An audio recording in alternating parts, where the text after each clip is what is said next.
आज की कॉन्फ्रेंस के सदर, माइनॉरिटी डिफेंस कमेटी के कन्वीनर आसिफ शेख रशीद साहब, हमारे बैरून शहर और मालेगांव शहर के तमाम ही मुअज़्ज़िज़ मेहमानान हैं, मैं आप सबका इस्तकबाल करता हूं। ये पहली ऐसी कॉन्फ्रेंस मैं देख रहा हूं कि 5 घंटे के ऊपर हो गया है और लोग बैठे हुए हैं, लोग सुन रहे हैं और नोट भी कर रहे हैं। एक्सपर्ट की एक टीम थी, उनके सामने आज मैं भी एक तालिब इल्म की हैसियत से ही बैठा था। बहुत सारी मालूमात मिली वक्फ के ताल्लुक से, जन्म दाखिले का मामला जो चल रहा है, मस्जिद मदरसे के रजिस्ट्रेशन के ताल्लुक से। इस तरह की मालूमात की जरूरत क्यों थी, माइनॉरिटी डिफेंस कमेटी बनाने की जरूरत हमको क्यों पड़ी। किरीट सुमैया बीजेपी के, उन्होंने सबसे पहले मालेगांव पर इल्जाम लगाया कि यहाँ बांग्लादेशी है, रोहिंग्या है, और फौरन एसआईटी सरकार ने बैठा दी। हम अलग अलग सियासी पार्टी के लोग हैं, मगर पहली जरूरत हमको ये लगी कि इत्तेहाद की आज जरूरत है। हमने कई पार्टियों को लिया और इत्तेहाद के साथ एक प्लेटफॉर्म बनाया। 5 महीने से वो लड़ाई हम लड़ रहे हैं। हमारे शहर में 3414 दाखिले तहसीलदार के ऑर्डर पर निकले। एसआईटी उसकी इंक्वायरी कर रही है। करीब करीब 50 लोगों पर एफआईआर हुई, जिसमें आरोपी बनाया गया। कई ख्वातीन हैं, कई सरकारी कारपोरेशन के काम करने वाले हैं, तहसील के काम करने वाले हैं, आम गरीब लोग हैं, उनकी लड़ाई लड़ रहे हैं। और हम ये भी देखे कि उसके बाद किरीट सुमैया कई शहरों में गए और सारे हालात देखने के बाद ये लगा कि हमें आसपास के लोगों की भी मदद करने की जरूरत है, कानूनी तौर पर ताकत देने की जरूरत है। क्योंकि जब कुछ आफत आती है और जिस हिसाब से सरकार काम कर रही है, कहीं ना कहीं हमारी कौम में मायूसी नजर आने लगती है। वो मायूसी खत्म हो और ताकत के साथ हम इत्तेहाद के साथ रहें। इस कॉन्फ्रेंस की तैयारी 2 महीने से चल रही है। हमारे खुद करीब के बहुत से लोग बोले कि आने वाला वक्त इलेक्शन का है, कारपोरेशन के इलेक्शन होने वाले हैं, आप सब इसमें लगे हुए हो। नंदुरबार के लोग आके वोट नहीं देने वाले तुमको, नासिक के लोग वोट नहीं देने वाले, क्या फायदा होगा। मगर यहाँ फायदा हमारा सियासी क्या होगा ये सवाल नहीं था, यहाँ मिल्लत को क्या फायदा होगा, कौम को क्या फायदा होगा, ये एक नंबर पर हमने रखा।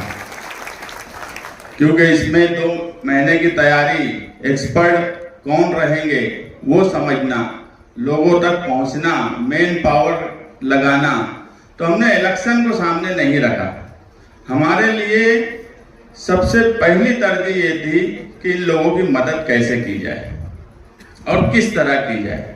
ये तो आज पहला मरहला है कनेक्टिविटी का। आज हम कनेक्ट हुए हैं और इंशाअल्लाह ये कनेक्टिविटी हम आप लोगों के साथ कायम रखेंगे। आप हमारी मदद करिए, हम आपकी मदद करेंगे, लेकिन मायूस नहीं होना है, ताकत के साथ मुकाबला करना है।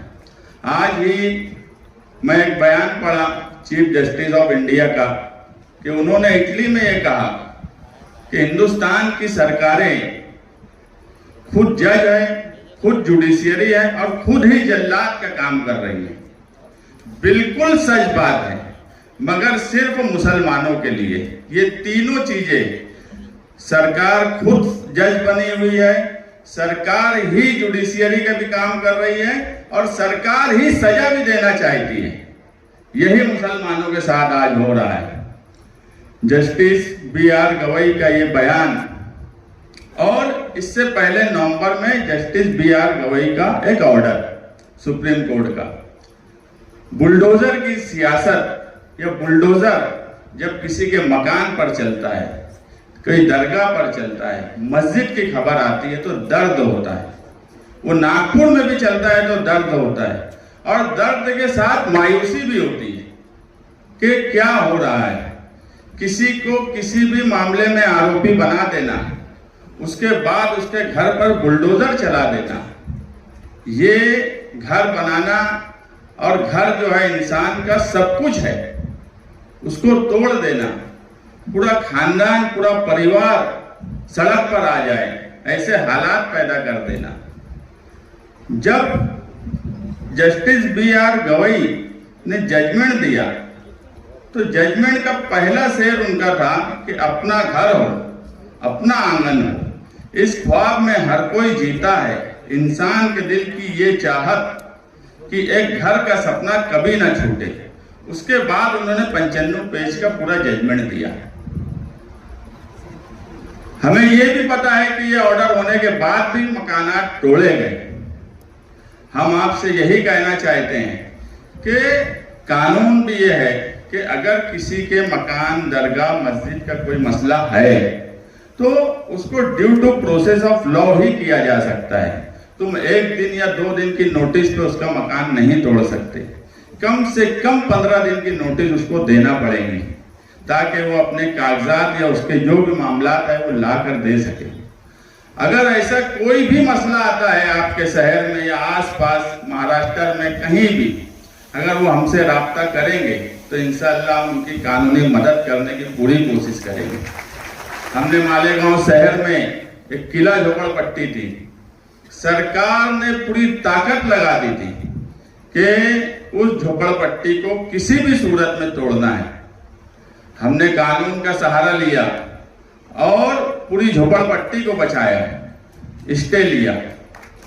2 जुलाई तक स्टे है, 2 जुलाई को उसमें आर्ग्यूमेंट होगा, जो भी होगा, मगर लड़ाई लड़ रहे हैं, खामोश नहीं बैठ गए, मायूस नहीं हुए। बहुत ताकत से सरकार के लोग और प्रशासन उस झोपड़पट्टी को तोड़ना चाहता था, मगर हमने कोशिश की उसको बचाने की और आगे भी कोशिश करते रहेंगे। क्योंकि मैं जो बोला कि सरकार खुद, जो चीफ जस्टिस ऑफ इंडिया का बोलना है कि सरकार खुद जल्लाद का काम कर रही है, खुद सजा देने का काम कर रही है, तो ये बात मुसलमानों के ऊपर ही लागू होती है, बाकी किसी के साथ सरकार ऐसा काम नहीं करती। इसलिए आज हमें इत्तेहाद के साथ मिलकर इन सब मसाइल का कानूनी तौर पर हल निकालने की जरूरत है। जहां आपको आसिफ शेख साहब, मैं या माइनॉरिटी डिफेंस कमेटी के तमाम ही जिम्मेदारान की जहां जरूरत पड़ेगी हम आपके साथ खड़े रहेंगे। हाई कोर्ट जाने की बात होगी, वहां तक भी सुप्रीम कोर्ट की जाने की बात होगी, वहां तक भी हम आपकी मदद करने की भरपूर कोशिश करेंगे। आप मायूस कतई ना हो। जुडिशियरी आज भी ऐसा नहीं है, कभी कभी ये लगता है कि अदालतें नाराजगी तो बताती है, मगर जिस सख्ती से फैसला करना चाहिए, जिस तरह सख्ती करना चाहिए, वैसी सख्ती नहीं करती, ऐसा भी लगता है। मगर मायूस होने की जरूरत नहीं है। आज भी अदालतों में ऐसे जजेस, ऐसे बेंच हैं जो ईमानदारी से कॉन्स्टिट्यूशन और कानून के हिसाब से ही काम करते हैं। हमें सिर्फ कानूनी समझ चाहिए, सही लाइन चाहिए काम करने की, और इंशाअल्लाह वो लाइन हम आपको देंगे।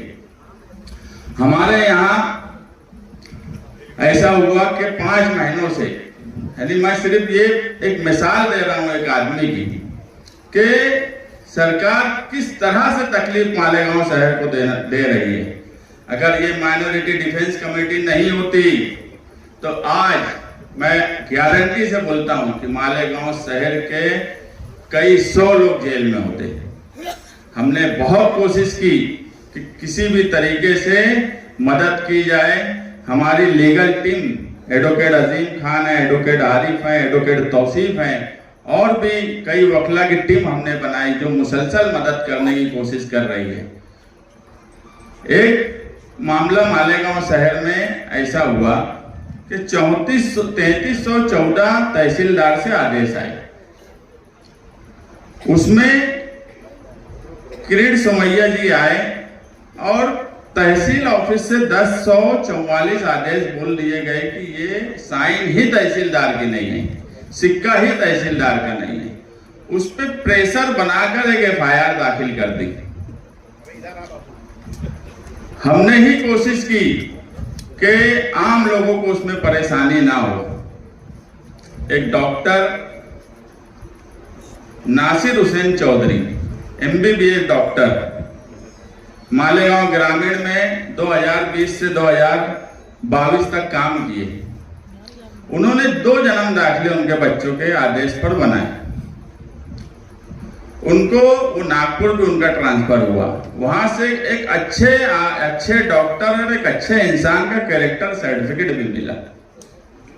उनके एक बच्चे का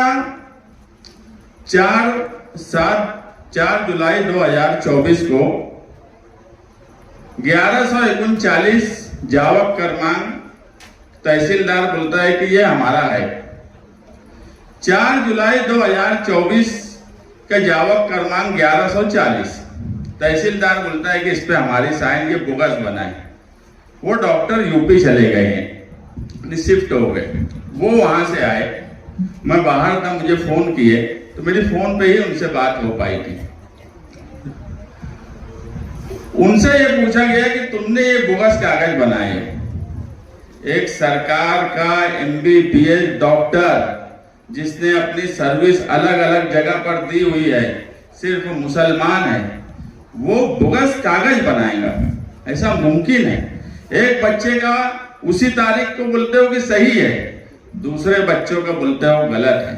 तुम्हारा तहसीलदार चोर है, उसकी गलती की सजा तुम दूसरे को दे रहे हो।